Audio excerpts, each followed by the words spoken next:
એક ચોર 3 ઘરની સામે ચોરી કરવા આવ્યો હતો। તે ઘર જોઈને તે સમજી શક્યો ન હતો કે તેણે કયું ઘર લૂંટવું જોઈએ। શું તમે નક્કી કરી શકો છો કે ચોર માટે કયું ઘર સુરક્ષિત હશે? 3 ઘર જોઈને તને નક્કી કર્યું કે કયું ઘર વધુ સુરક્ષિત રહેશે।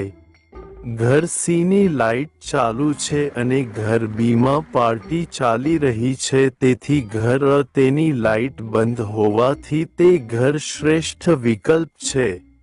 ચોર પહેલા ઘરમાં પ્રવેશ્યો અને તેને ચોરી કરવા માટે ઘણી સારી વસ્તુઓ મળી। ત્યાં તરત જ ડિટેક્ટિવ રાહુલને ફોન આવ્યો કે તેના ઘરમાં લૂંટ થઈ રહી છે। રાહુલ તરત જ તેના ઘર તરફ રવાના થયો। આ 2 ફૂટેજ જોઈને રાહુલે જોયું કે ચોરે કેટલી વસ્તુઓની ચોરી કરી હતી। રાહુલના ઘરમાંથી ચોરે 6 વસ્તુઓની ચોરી કરી હતી। રાહુલે તેના ઘરની સામે ચોરને ભાગતા જોયો। તેણે ચોરનો પીછો શરૂ કર્યો।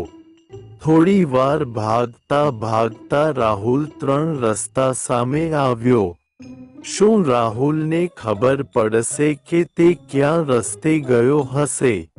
રોડ કાદવવાળો છે અને ચોરે પગની છાપ છોડી દીધી હશે। જો રોડ બી પર સીસીટીવી કેમેરા છે, ચોર પકડાઈ જવાનું જોખમ નહીં લે, એટલે તેણે રસ્તો સી લીધો અને મેહુલે તેને પકડી જેલમાં પૂર્યો।